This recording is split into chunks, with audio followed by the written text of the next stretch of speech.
Mga kapatid, may dahilan kung bakit ang mga sinaunang kultura mula sa mga Grego hanggang sa mga taga-Europa hanggang sa Mexico hanggang Tibet ay punong-puno ang kanilang mga simbolismo ng mga bungo, kalansay, orasan, kandila, bulaklak at iba pang mga malalagim na imahen.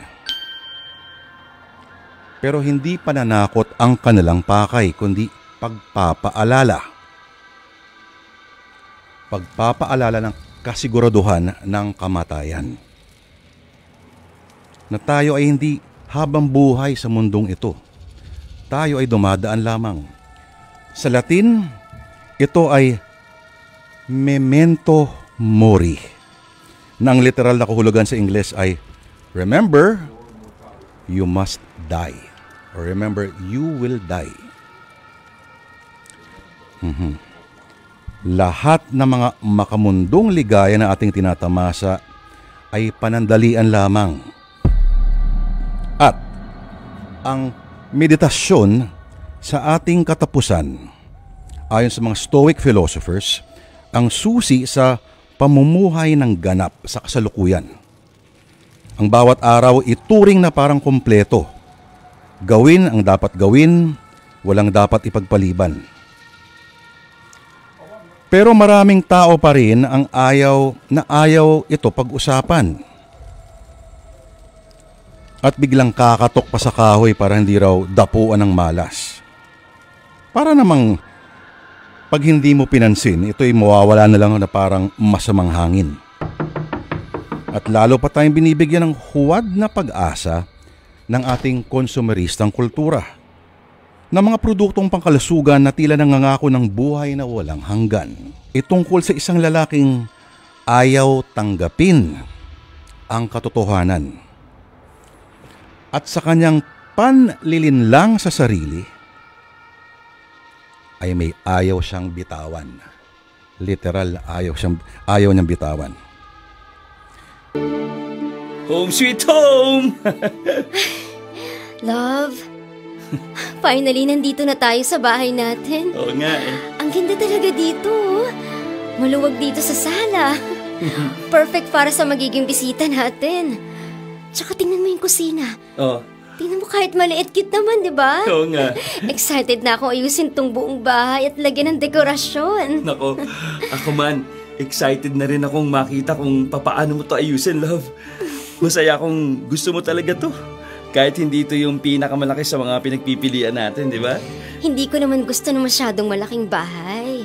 Okay na sa akin yung ganito lang. Simple lang, tsaka kasya tayong dalawa tsaka yung magiging anak natin. Ganun ba? Ang sabi sa akin ng realtor hanggang 3 anak lang kasya rito Paano natin pagkakasyahin yung 10 magiging anak natin? 10? Oo! Ano ba, Dex? Lagi mong biro yung 10 na yan, ha? Bakit? Hindi ko kaya yan. Ikaw mga anak dun sa iba. Hindi ba pwedeng 10? O sige, 7 na lang. 3 lang. Ano ka ba? Ha? Hanggang 4. Sige, pwede pa. Pero 10? Naku, babalik na lang ako kila mama. Oo, wag. Wag kang bumalik kina mama. Baka magdalawang isip at humirit na namang doon na lang tayo sa bahay niya tumira. Aba, mahirap bumuo ng anak sa inyo, no? At bakit? Kasi po, tuwing parang pagod ka sa umaga, masama na agad ang tingin sa akin ni mama. Akala mo, hindi nila pinagdaanan ni papa yun. Kung hindi siya napagod nun, di hindi ka nabuo, di ba? Alam mo, ikaw, love, Naku, puro ka talaga kalokohan. Hindi naman kulukuhan yun Pero masaya talaga akong nakabukod na tayo.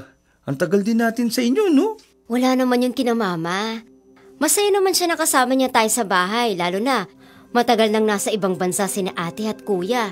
Tapos ako na lang yung bunso ang nakakasama nila ng madalas. Kaya tingnan mo, halos ayaw niya tayong payagan na bumukod, di ba? Oo nga Pero alam din naman nila na importante yung may bahay na tayo na sarili. Iba yung may matatawag tayong sa atin at mapupuno natin ang magiging mga anak natin. Oo nga, love. At siguradong excited na rin sila para sa atin. Kasi tingnan mo. Oo. Tingnan mo, tumatawag na agad si Mama. Sagutin ko muna, ha? Sige, sige. Hello? Hello, Ma! Ma? Hello, Red. Nakarating na kayo sa bahay nyo? Okay naman ba? Ay, na-check nyo ba yung mga gripo? Yung ilaw, kung gumagana lahat? Kararating lang po namin, Ma. Mag-check up po kami maya-maya lang. Ipacheck mo agad kay Dex para matawagan yung realtor kung may sira dyan o may mali. Kapag hindi nyo na i-report agad ang kung ano mang mga sira, ay baka tanggihan kayo kapag humirit kayong magpaayos. Opo, Ma. Ay, kailan kami pwedeng pumunta? Ay, saan sabi ni Mama mo? Loudspeaker mo nga. Kailan daw sila pwedeng pumunta? Basta, huwag mamayang gabi kasi bibinyagan nga natin tong bahay. Ano ba, Dex? Marinig ka ni Mama. Narinig ko na nga talaga. Naku. Narinig nga, ay matalas pa talaga yung tenga ni Mama. Ay, oo Narinig nga tayo. Naku, ikaw kasi. Sige. Binyagan nyo na agad yan, ha? At nang magkaapo na kami. Ay, sa 1 linggo kami pupunta, ha? Mag-ingat kayo riyan, ha? Magpadala kayo ng mga pictures nyo, ha? Dito sa amin. Opo, Ma. Nakapag-ayos at nakapag-dekorasyon na kami noon. Sige. Ibaba nyo na muna. At nangungulit na yata yung si Dex. Ay, oo nga, Ma eh. Sige, Ma, bye. Bye, Ma. Ingatin po kayo ni Papa dyan. Ano? Ikaw talaga. Wala na? Napakaloko mo. Nagbigay naman siya ng blessing ng binyag, di ba? Kaya, tara na! Ano ba? Kung masyadong malikot, no? Sa kwarto lang naman tayo pupunta eh. Kwarto ang una kong ipinaayos dito, no? Ikaw talaga.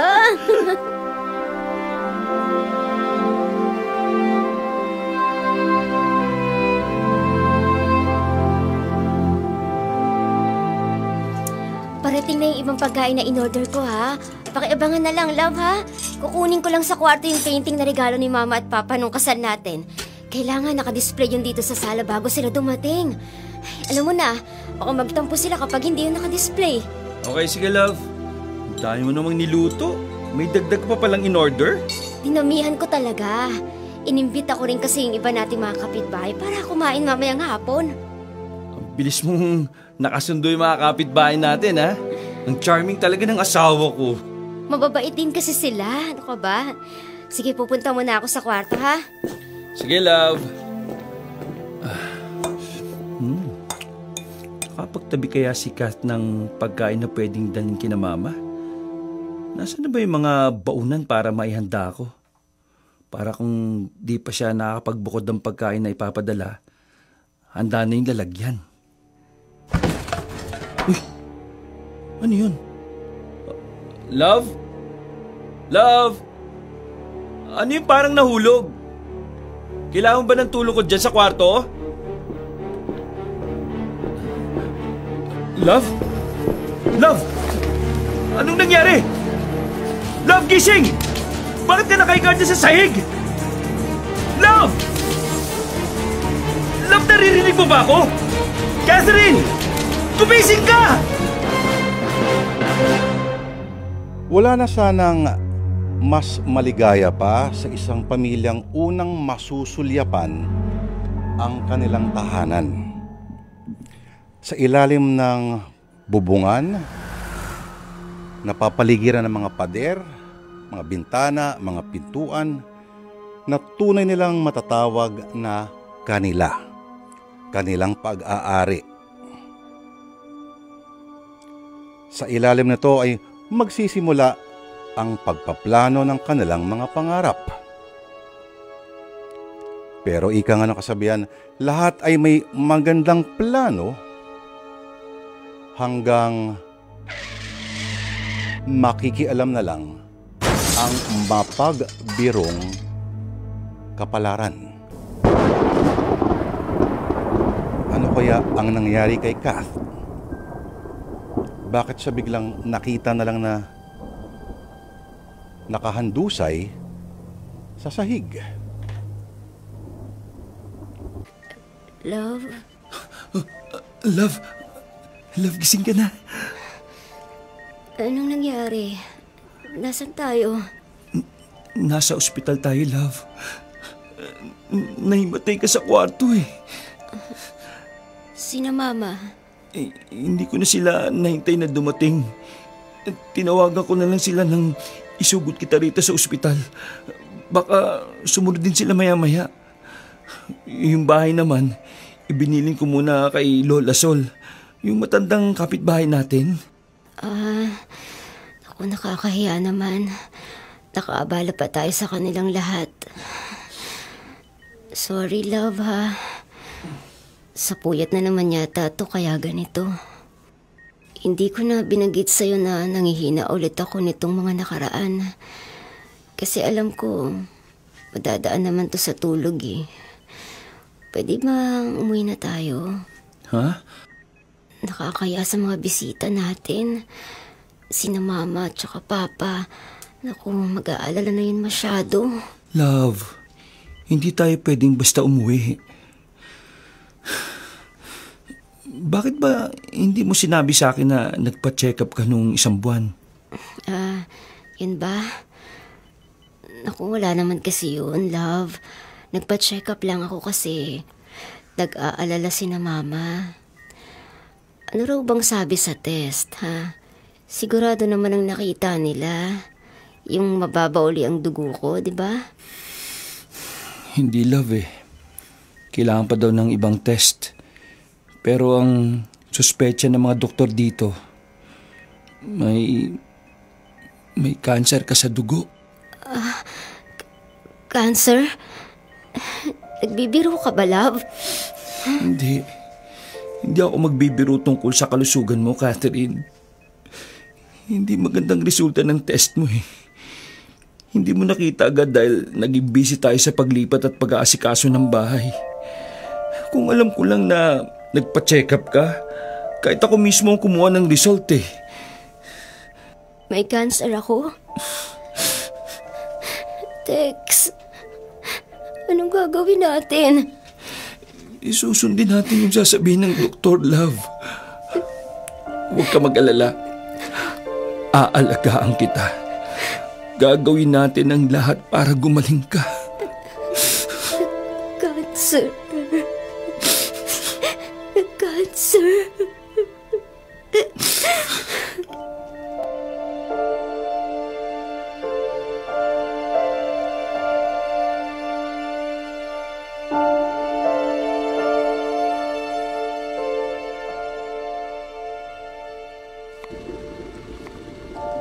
Love, gutom ka na ba? Malapit na ako matapos magluto. Kumain tayo agad pagkatapos ko, ha? Okay. Komportable ka ba dyan sa sala? Okay lang ako, love.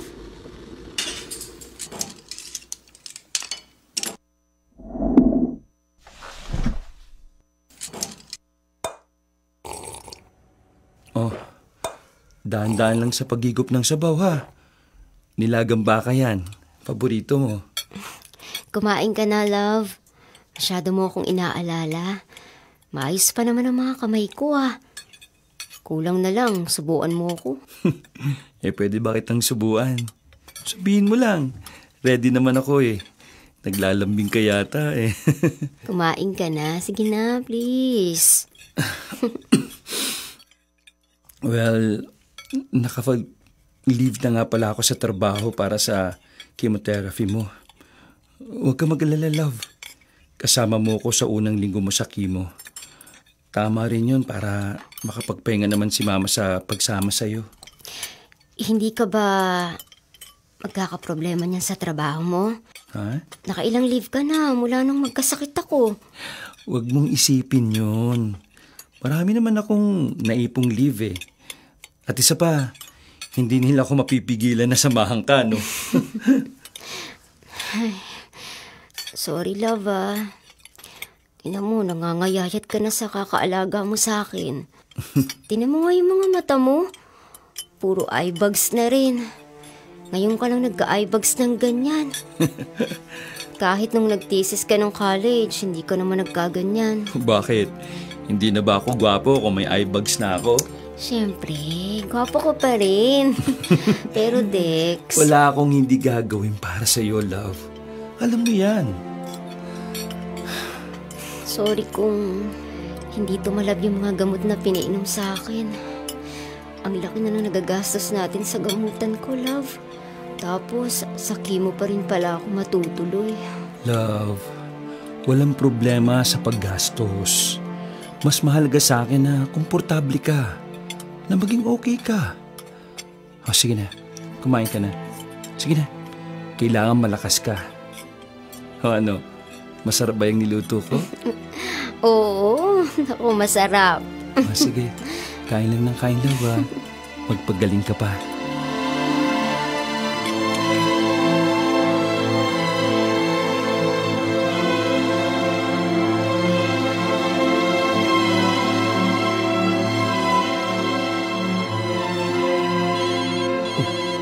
Matawag si Mama.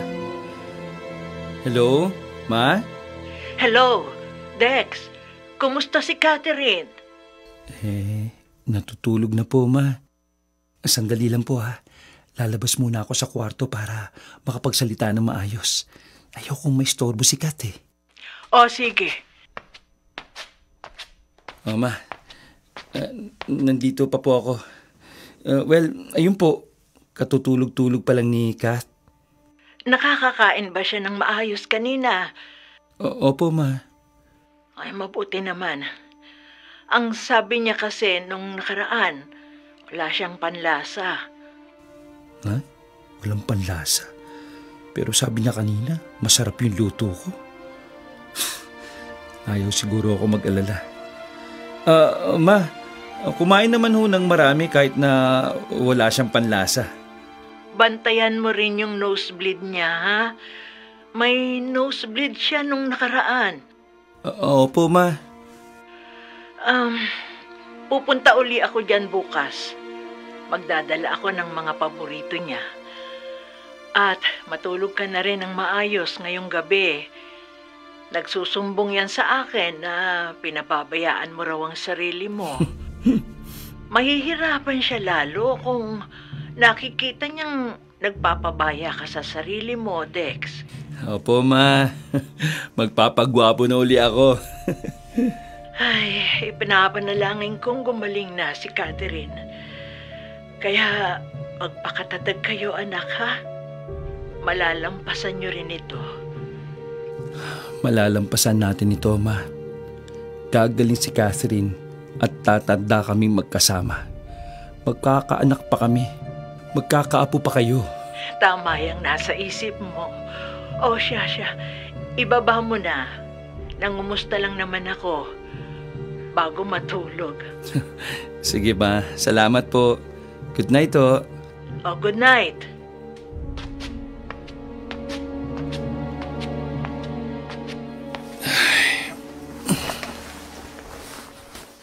Ay, nako, love. Komportable ka ba sa pagkakahiga mo? Tumawag si Mama. Nag-aalala sa'yo. Pero normal lang yun dahil mahal ka niya. Mahal ka namin. Kaya magpahinga ka ng mabuti, love. Magpagaling ka. Wala akong hindi gagawin para gumaling ka. Ayokong mawala ka sa akin, love. Hindi ko kakayanin. Kaya pilitin mong gumaling. Magdasal tayo. At kung kulang pa kahit dasal, hahanap ako ng kahit na anong paraan para gumaling ka. Hindi ka pwedeng mawala sa akin. Hindi ka mawawala sa akin. Umabot sa punto na matapos ang ilang mga treatments, mga gamutan, kinailangan ng isailalim itong si Catherine sa chemotherapy. At sa buong panahon na yon, si Dex ay laging nakaalalay lang sa asawa.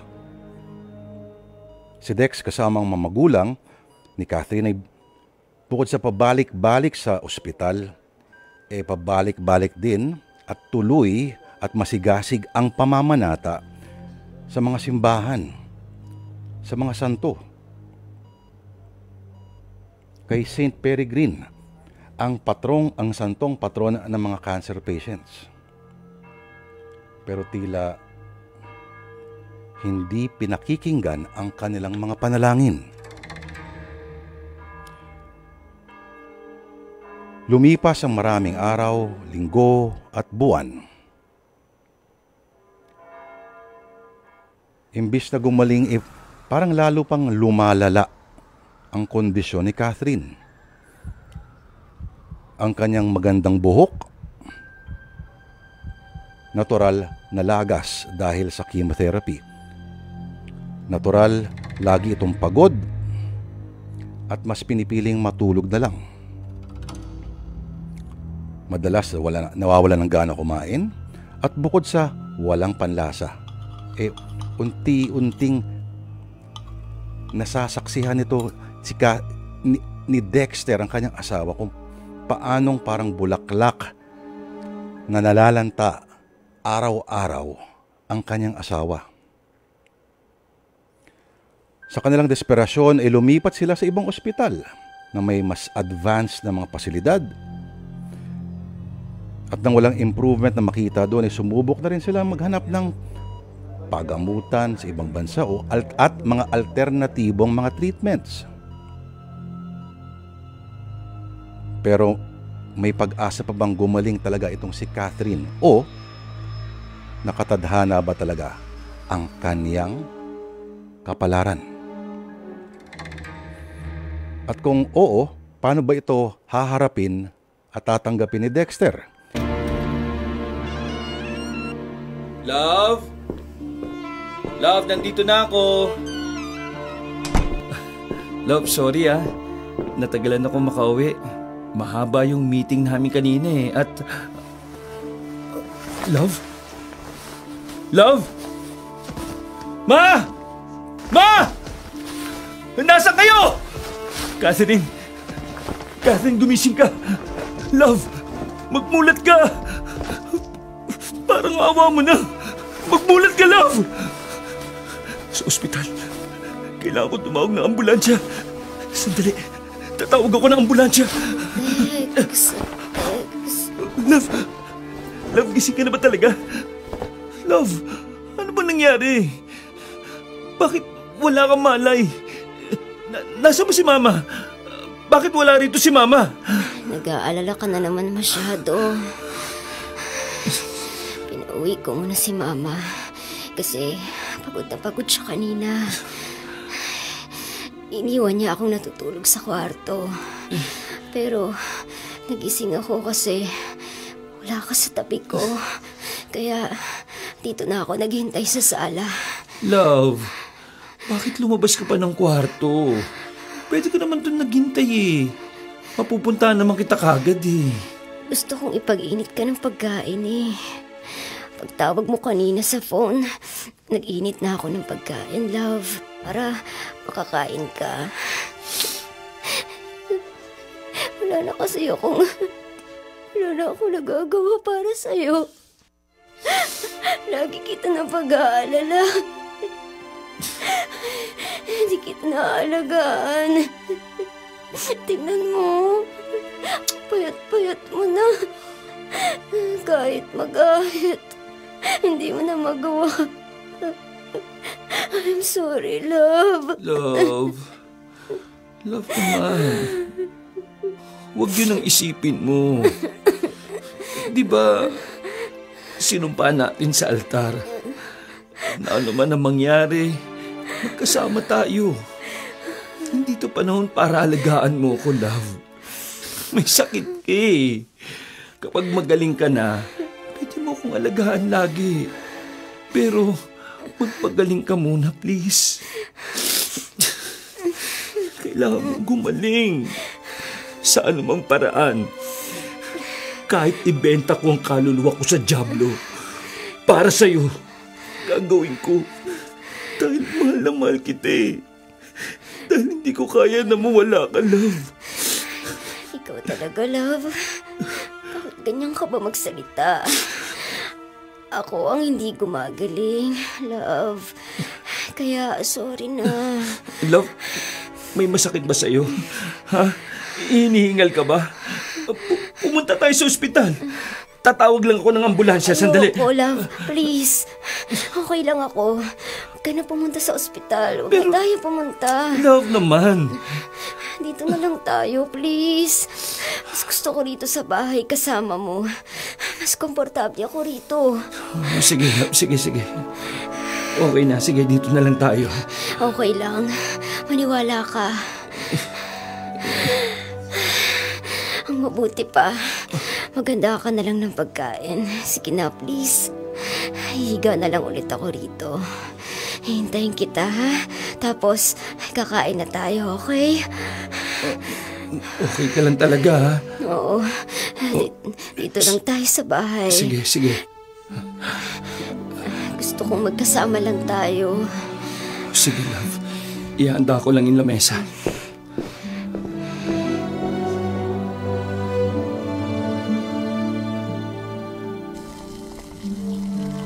Love, iniinit ko lang yung sabaw, ha? Oo, Dex.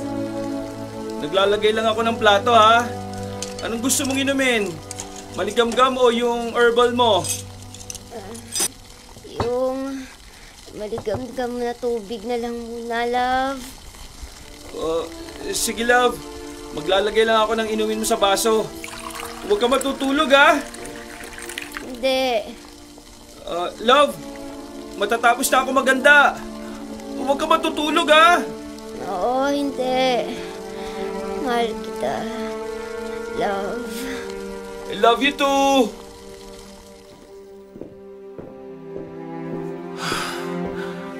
Nakatulog yata uli si Catherine. Sabi sa'yo, love, huwag ka matutulog eh. Sandali lang naman tayo at kakain na. Teka, bakit parang hindi ka umihinga? Love? Catherine?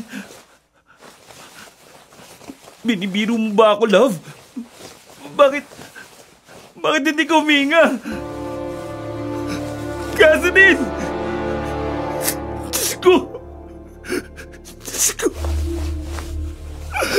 Diyos ko! Catherine! Gising! Love! Huwag mo ko iiwan, love! Hindi pwede to! Hindi pwede! Pupunta tayo sa ospital! Pupunta tayo! Magmulat ka, please! Catherine! Tawagin muli ako, please! Please! Magmulat ka, please! Catherine, wag mo akong iwanan ng ganito! Love! Love, hindi ko kayang mabuhay mag-isa! Hindi ko kaya na wala ka! Parang awa mo na, Catherine! Wag mo ako iwan!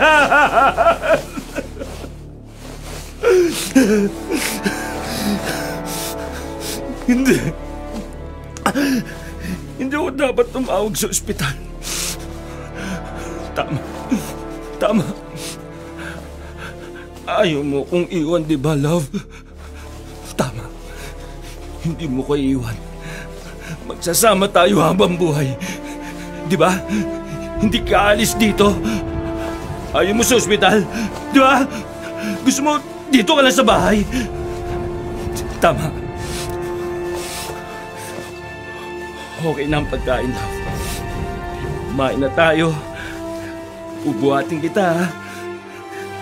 Tutulungan kita papunta sa kusina, okay? Love, huwag ka mag-alala. Alam mong maingat ako, di ba?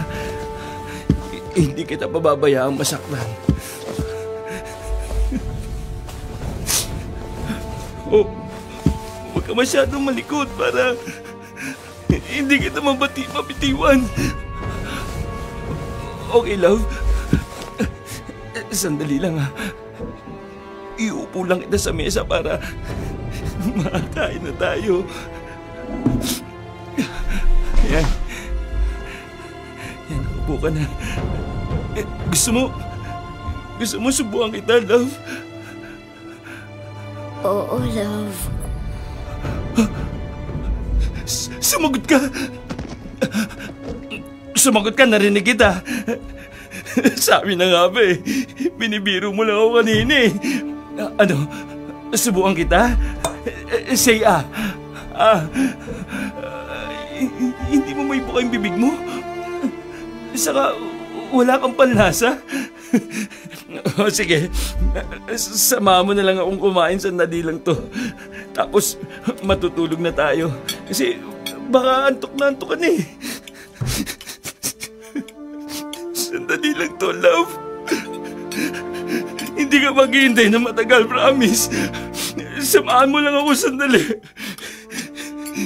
Hindi pwedeng hindi tayo magkasama. Hindi ako umiiyak. Ikaw talaga, oh. Natuto ka na rin magbiro dahil sa akin. Sige, sandali lang ha. Uubusin ko lang tong pagkain. Ito, hugas lang ako ng plato ha. Tama ka, love. Mas okay na nandito ka lang sa bahay. Magkasama lang tayo lagi. Hindi tayo mapaghiwalay ng kahit na sino o kahit ano. Tatapusin ko lang tong paghugas ng plato ha. Tapos matutulog na tayo. Ano sabi mo? Antok ka na talaga? Oh, sige. Sandali lang, love. Sandali lang to.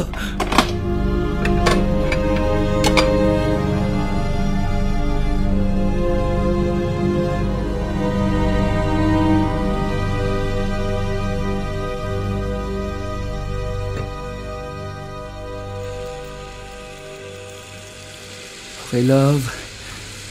Lilinisan lang kita, ha? Tapos, magpapalit tayo ng pantulog. Huwag ka mag-alala. Nakahandaan na yung paborito mong pajama. Akong bahala sa'yo. Mainit pa rin yung katawan mo, love. Parang walang nangyari. Ano ba itong sinasabi ko? Siyempre, parang walang nangyari dahil wala talaga. Sorry, love, ha. Kung ano sinasabi ko eh. Sorry. O, ayan. Tapos na tayo. Tutulungan kita papunta sa kwarto, love, ha. Mag-ibihis naman tayo. Nasaan na ba yung suklay? Love, sandali lang, ha. Inahanap ko lang yung suklay. Nandito lang pala sa tukador. Ito na, love. Nakita ko na. Ingatan mo ang buhok ko, Dex. Siyempre, ingatan ko yan. Sinira man ng Kimo yung magandang buhok mo, maganda ka pa rin. Ikaw pa rin ang pinakamaganda para sa akin. Dahan-dahanin ko lang yung pagsusuklay ko, ha. Kasi baka masaktan ka. Huwag ka mag-alala, hindi kita sasaktan. Buisit. Natatanggal yung mga buhok niya. Bakit kayo natatanggal? Magkaalala yung asawa ko eh. Itong natanggal, love, wala lang to, ha. Hindi ko may papakita sa'yo, ha. Matulog ka na lang. Matulog na lang tayo. Yan, himiga ka. Tabi tayo, love. Hindi na tayo nagka-oras para sa baby. Gusto mo ba gumawa tayo ngayon? Gusto mo, di ba? Huwag ka mag-alala, love. Dahan-dahan lang ako.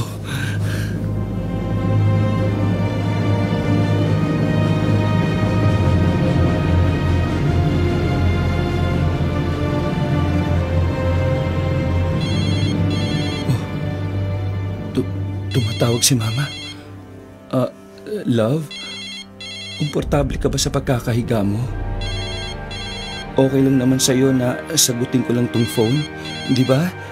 Pero uunahan na kita. Magsisinungaling ako kay Mama, ha? Kailangan lang, Love, eh. Hello? Ma? Hello, Dex. Nasaan kayo ni Catherine? Bakit nakalaki tong bahay? Aho? Ano po kasi, umalis po kami ni Kath, Ma. Magbabakasyon sa tabing dagat. Magbabakasyon? Opo. Eh, paano yung kimo niya? May mga schedule siya. Makababalik ba kayo? Pakausap ako sa kanya. Ma, kasi ang sarap ng tulog niya, Ma.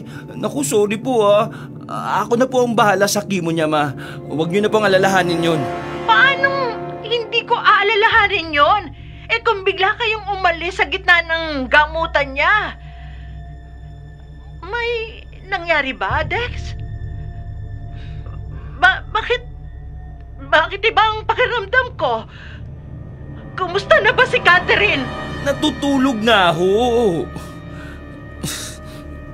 Sorry, Ma. Nasa biyahe kasi kami. Medyo mahirap makipag-usap.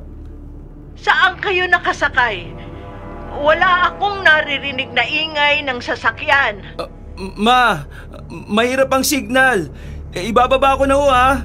Basta huwag niyo nang isipin si Catherine. Ako na po bahala sa kanya. Kailan ang uwi ninyo sa bahay para madalaw ko kayo agad? Basta sasabihan ko na lang kayo kagad, Ma. Gusto lang magbakasyon itong anak nyo, eh. Ay, alam nyo naman, hindi ako makakatanggi rito.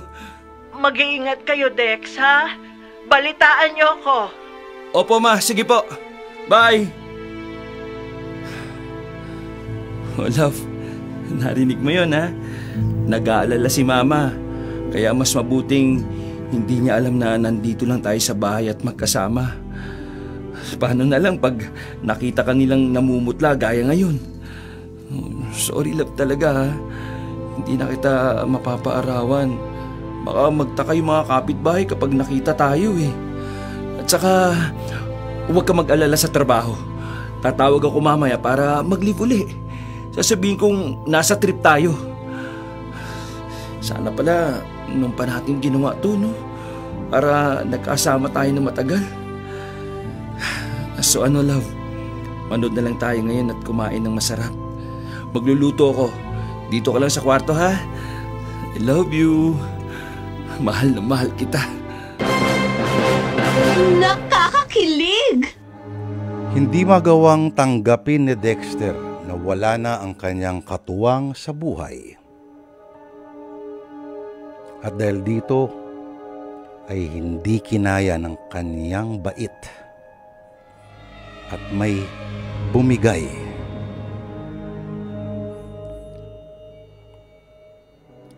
Sa halip na magpunta sa ospital, itinuloy na lang ni Dexter ang mga pangkaraniwang gawi sa bahay.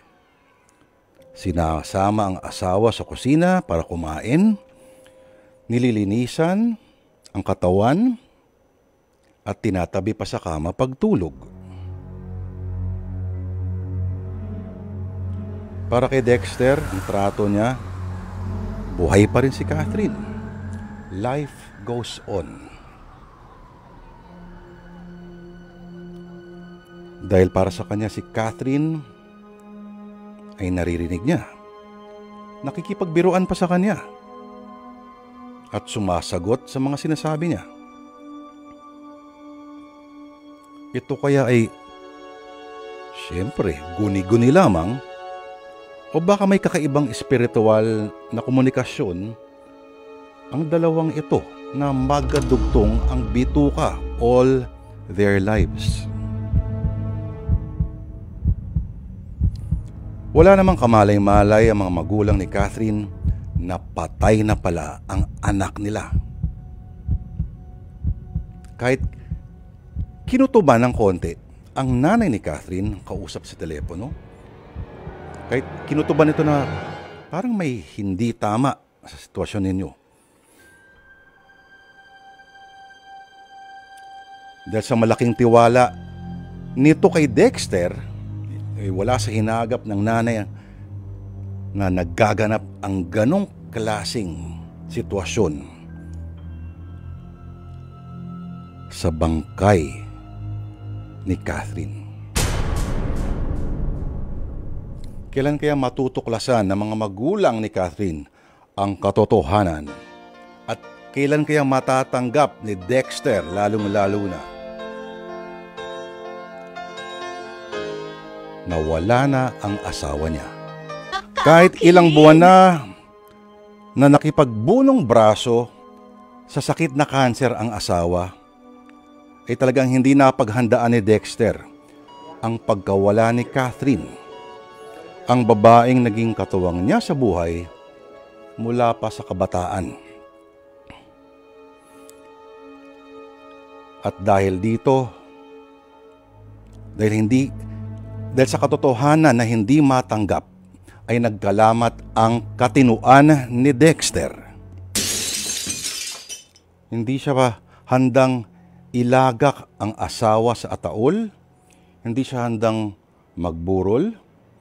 Hindi siya handang mag-alay ng bulaklak sa harap ng larawan nito? Hindi siya handang magtirik ng kandila? Para sa kanya, ay buhay pa rin ang asawa. Sa loob ng ilang araw ay nabuhay si Dexter sa mundo ng ilusyon.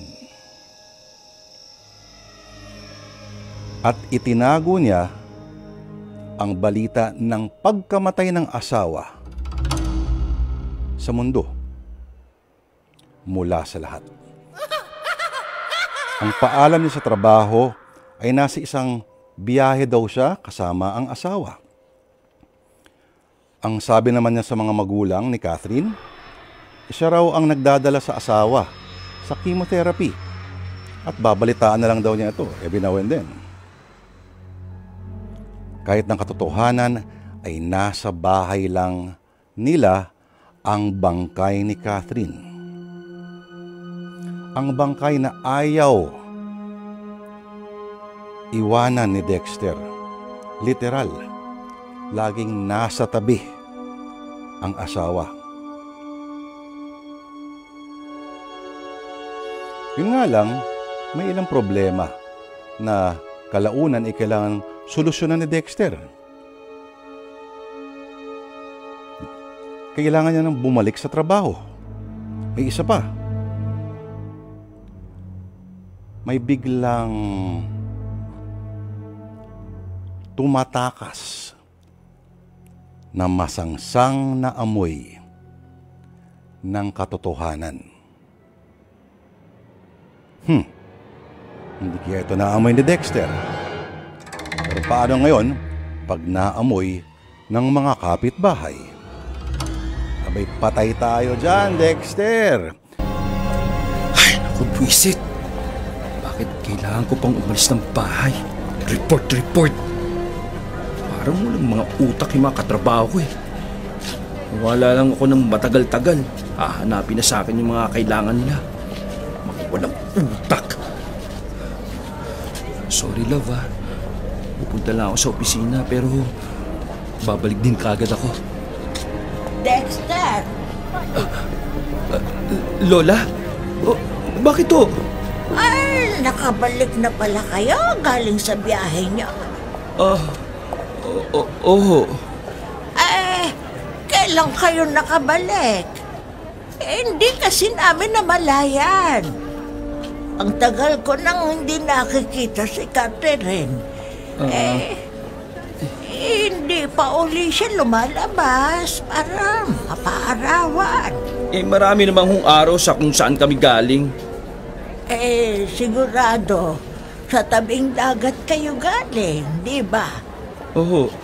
Ilang ulit kumatok dyan sa bahay ninyo ang nanay ni Catherine. Hindi raw kasi kayo matawagan. Kaya kami ang napakisuyuan na tumingin-tingin kung nakabalik na kayo. Hindi na po muna lalabas si Catherine para magpaaraw. Lagi kasing pagod eh. Baka magbubuntis na. Pwede bang magbuntis ang may cancer? Ay, bakit? Imposible ho ba yun? Nagtatanong kayo tapos ayaw niyong maniwala? Ay, hindi naman sa ganon. Nako, pasensya ka na. Alam kasi dito sa atin na mahirap nang gumaling ang asawa mo. Kahit siya naman nagbanggit din ng kalagayan niya. Umalis na nga ho kayo. Baka malito ako sa trabaho eh. Sa susunod, sa ibang buhay naman kayo makialam.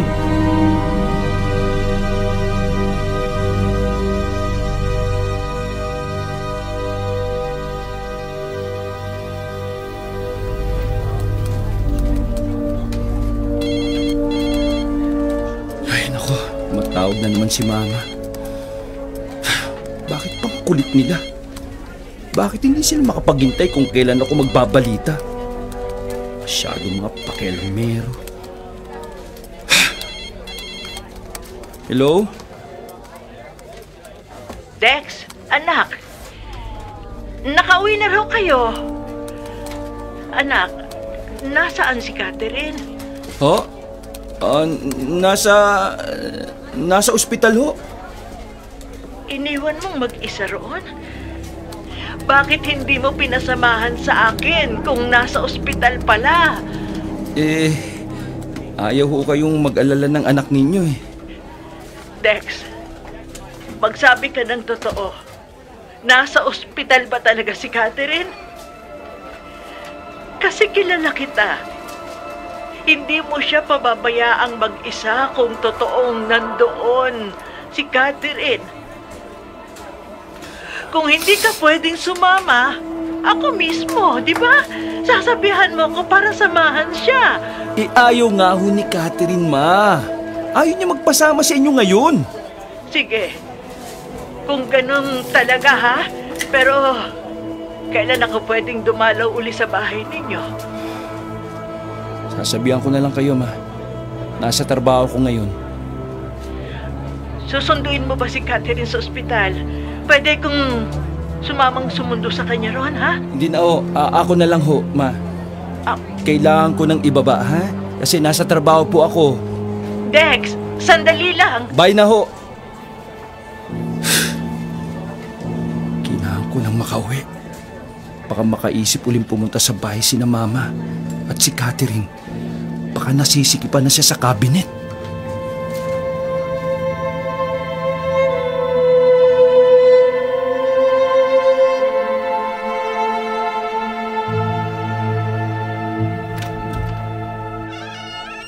Love, nandito na ako.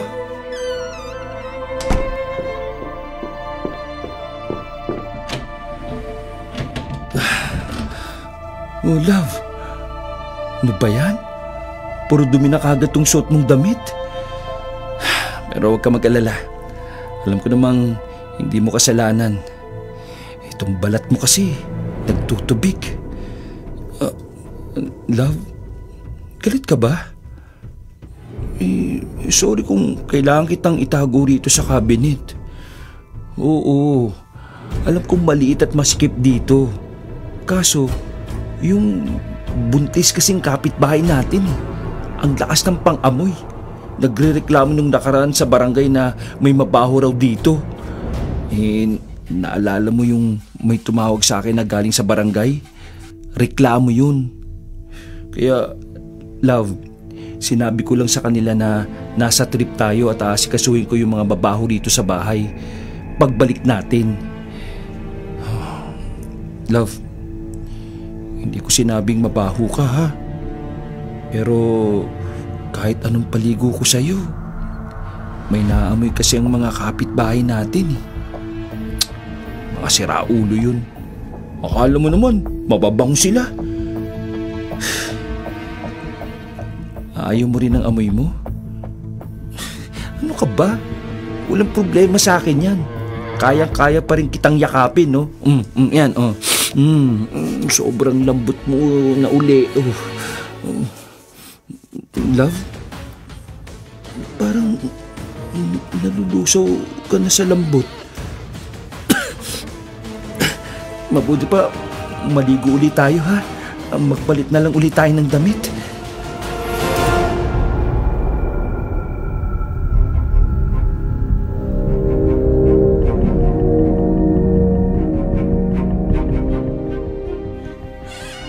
Ang sabi ni Aling Sol, umuwi si Dexter pero hindi kasama si Catherine. Oh, Diyos ko. Ano nangyari sa anak ko?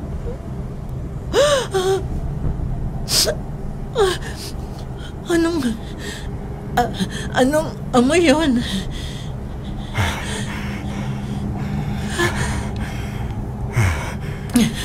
Naka-standby na ang kakilala kong pulis, Sheila. Sigurado ka ba sa gagawin natin? Baka masyado nating pinag-iisipan ng masama si Dexter. Hindi ko siya pinag-iisipan ng masama, Manuel. Nag-aalala nga ako sa kanila ni Catherine. Hindi normal ang mga ikinikilos niya nitong nakaraang linggo. Sabi niya, umalis sila. Pero hindi nawala ang kotse nila rito sa bakuran. Walang nakakita sa kanilang umalis o bumalik. Nagtanong ako sa ospital at hindi na bumalik doon si Catherine. Manuel, imposibleng hindi niya dalhin ang anak natin sa chemo. Isa pa, may kapitbahay na nagreklamo dahil dito sa mabahong amoy na to, hindi mo ba naaamoy? May amoy ng patay. Si Catherine, baka... Ay, shh. Subukan muna nating pumasok at tumingin sa buong bahay. Oo. Mukhang wala rito sa salas si Dexter. Baka nasa kwarto. Kung nasaan yung amoy. Diyos ko. Malakas ang amoy. Galing nga sa kwarto. Halika. Dahan-dahan lang tayo. Ha?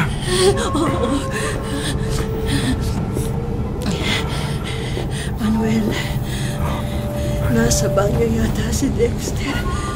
Halika. Pumasok tayo sa loob ng kwarto. Teka. Dahan-dahan lang ang hakbang mo. At baka magkagulatan tayo, ha?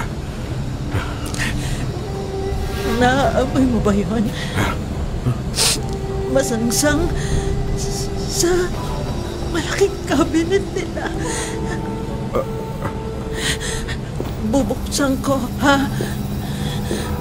Bantayan mo kung lalabas bigla si Dexter sa banyo. Sige. Dahan-dahan ka lang.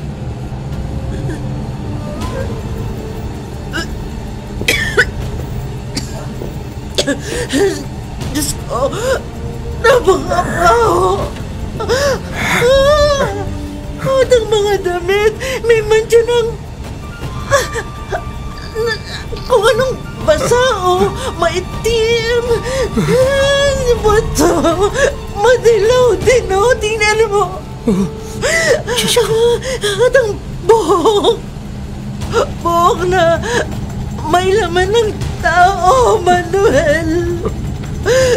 Buhok ito ni Catherine. Shh! Manuel. Sheila! Baka marinig ka. Tingnan mo, buhok ito ng anak natin. At parte ng alit niya. Oh, Diyos ko, Manuel. Ano nangyari kay Catherine? Ano nangyari sa bunso natin? Ano?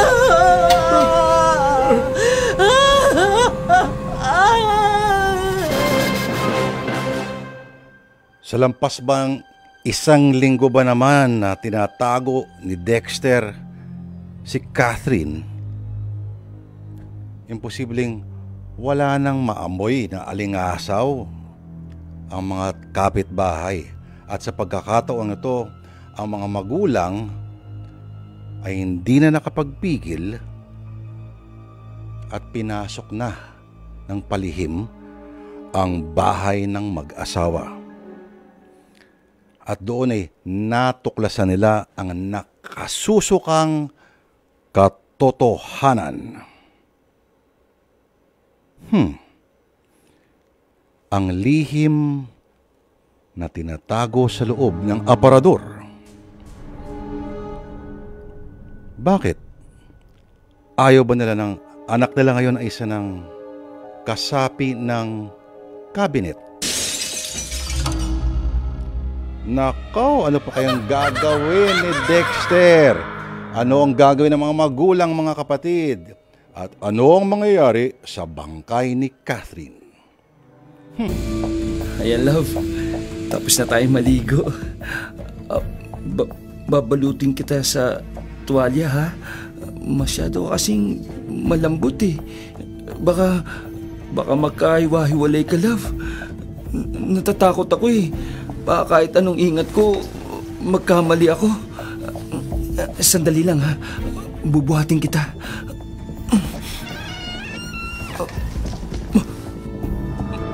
Mama? Papa?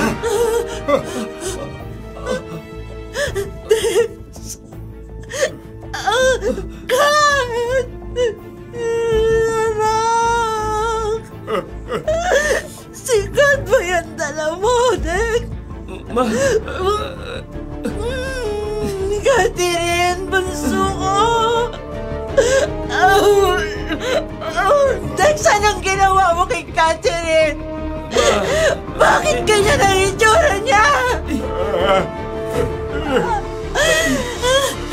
Ang bunso ko? Ang bunso ko na ba yan?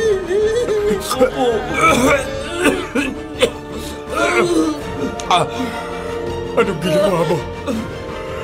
Anong ginawa mo sa asawa mo? Hayop ka! Anong ginawa mo sa bunso ko?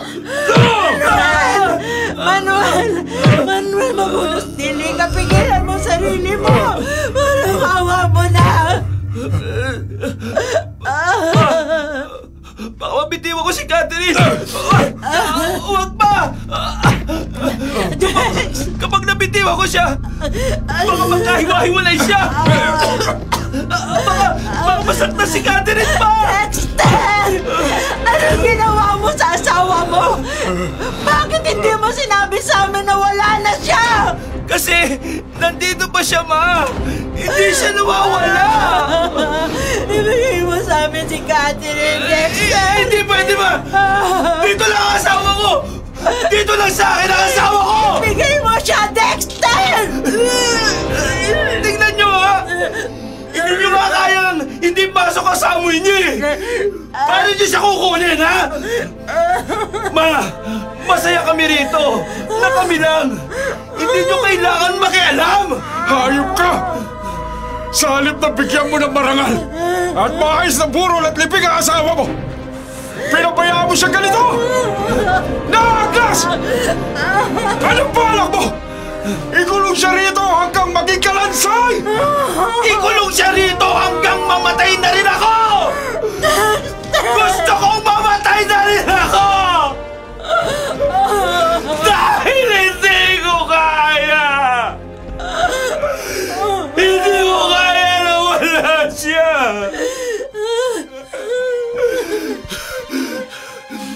Isa pa! Ayaw ni Catherine lumabas, ma! Ayaw niya pa eh!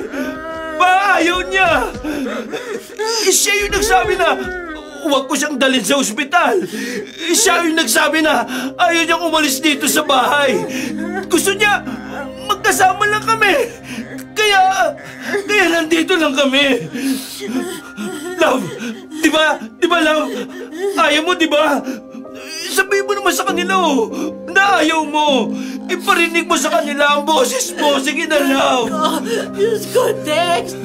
Hindi nasasagot si Kat dahil patay na siya. Hindi! Hindi siya patay! Oo, naagnas ang katawan niya. Pero hindi pa siya patay. Nakakausap ko siya, Ma. Nagsasalita siya. Love, sige na naman, oh. Kausapin mo sila. Kumbinsihin mo sila. Walang iya ka! Nababaliw ka na! Nababaliw ka na, Dexter! Hindi! Hindi ako baliw! Hindi ako baliw! Hindi! Hindi ako nababaliw! Dex, pakawalan mo na ako. Love, anong sabi mo? Pakawalan kita? Tama na, Dex. Pakawalan mo na si Catherine. Makinig ka sa kanya. Kat, si Mama to. Pumunta ko para sunduin ka. Mahal mo si Dexter, hindi ba? Kaya gusto mong sumama sa amin, hindi ba? Para makapagpahinga siya. Hindi, Ma. Hindi yun ang sinabi ni Kat. Hindi yun! Love, gusto ko nang umuwi. Pero, Love, dito yung bahay natin eh. Dito tayo nakatira eh. Kinukulong mo ko rito. Mahal kita. Pero, ayokong ikulong mo ko rito. Ayoko sa cabinet. Gusto ko nang umuwi, love.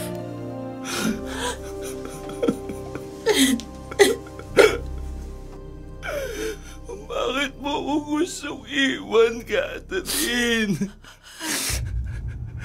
Bakit? Mahal natin ang isa't isa. Nangako tayo sa altar. Nangako tayo magsasama habang buhay. Bakit hindi ka tumupad sa pangako mo sa akin? Bakit nauna ka?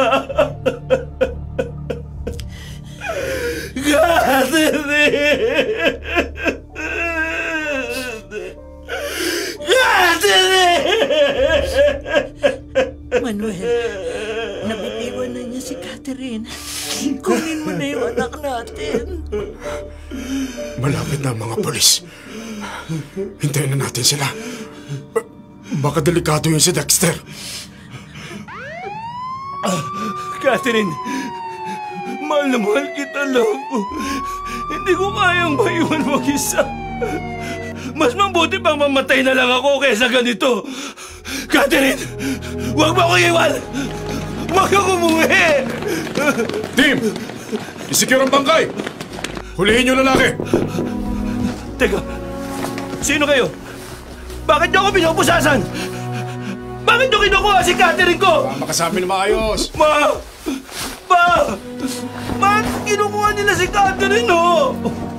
Huwag kayong pumayag, please! Ma, dito lang dapat ang asawa ko! Dexter! Huwag kayong pumayag, Ma!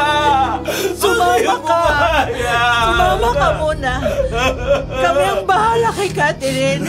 Sumama ka na muna sa kanila! Ma! Baka ako saan nila dali si Catherine eh! Love! Huwag ka sumama, please! Love! Huwag ka sumama! Huwag ka sumama! Huwag! Salamat, pare. Pakalmahin lang natin si Dex. Pare, hindi siya masamang tao. Sadyang mahal na mahal lang talaga niya ang anak namin. Mahal na mahal niya. Wala na siyang sa tamang pag-iisip. Hindi siya masamang tao. Huwag kang mag-alala, Catherine. Hindi namin pababayaan ang asawa mo. Oh, Diyos ko. Ano itong nangyari sa'yo, anak? Oh, Diyos ko.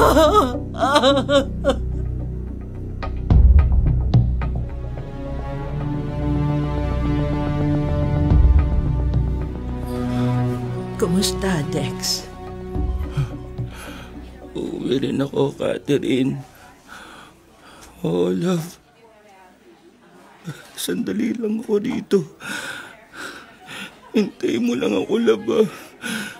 Please, hintay mo ako, ha. Nailibing na namin si Catherine. Nagugutom ka? Wawa naman ang love ko. Sorry, love, ha. Sandali, magluluto ako. Oo, yung paborito mo. Sa pag-aayos namin ng mga gamit niya, nakita ko tong cellphone niya. May message siya para sa'yo. Voice message. Ipi-play ko, ha? Sana marinig mo, Dex. Para gumaling ka na rin.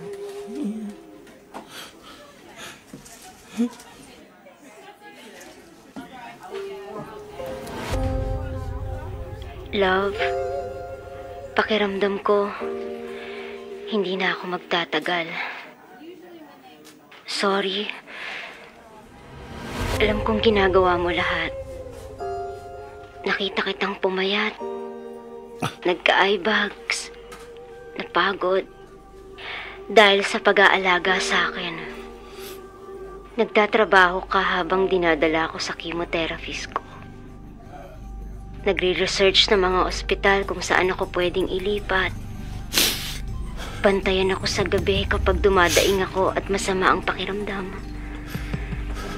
Awang-awa ako sa'yo, love. Tatanggapin ko. Kasi, alam mo, sa maikling buhay ko, naging napakasaya ko. Kasi kasama kita. Naging asawa kita. Siguro, kaya tayo nagkakilala ng maaga at nagkasama buong buhay natin, no? Dahil maaga akong kukunin. Masaya ako, love. Sorry kung hindi na kita mabibigyan ng anak. Sorry kung maaga akong mawawala. Mahal kita. Ang gusto ko lang, kahit mauna akong mawala, maging okay ka. Alagaan mo ang sarili mo, love. Kahit wala na ako. I love you. Love? Catherine? Catherine? Love, bakit iniwan mo ako mag-isa? Paano ako mabubuhay nang wala ka? Bakit, love? Hindi ko kakayanin to. Balikan mo ako, please. Kunin mo na rin ako. Patayin mo na rin ako. Catherine!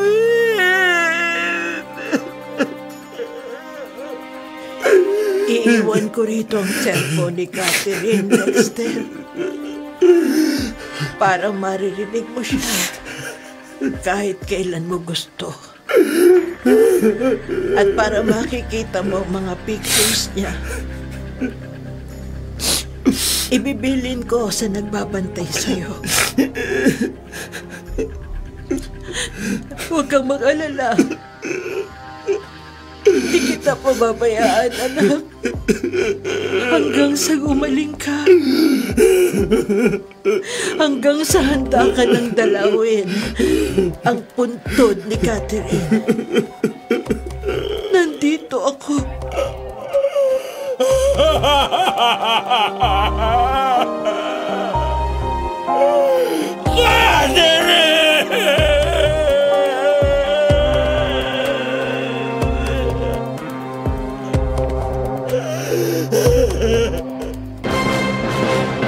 For the force performance po mula kay Manuel Noel Urbano, palakpakan po natin. Pengin naman ng applause dyan. Opo. Unahin ko na po ipakilala mga kapatid ang mga artista po, no? Bilang si Dexter, si Manuel Noel Urbano. Ang walang kabuhay-buhay na asawang si Catherine naman ay ginampanan ni Marjorie Innombrable. Bilang Papa Manuel at Pulis si Romel Fajardo. At bilang si Mama Sheila at Lola Sol, si Priscilla Nalondasan. Ang sinasabi rin ni Ron Francisco, si Madam Bola. Salamat po sa mga voice actors po natin. Ang gagaling po ninyo. Take a bow, ladies and gentlemen. At yan po, mga kapatid, ang kwento natin pinamagatang Till Death Do Us Part, na sinulat po, mga kapatid, ni Jen Recato Danyo, sa direksyon po ni Eric Galvez.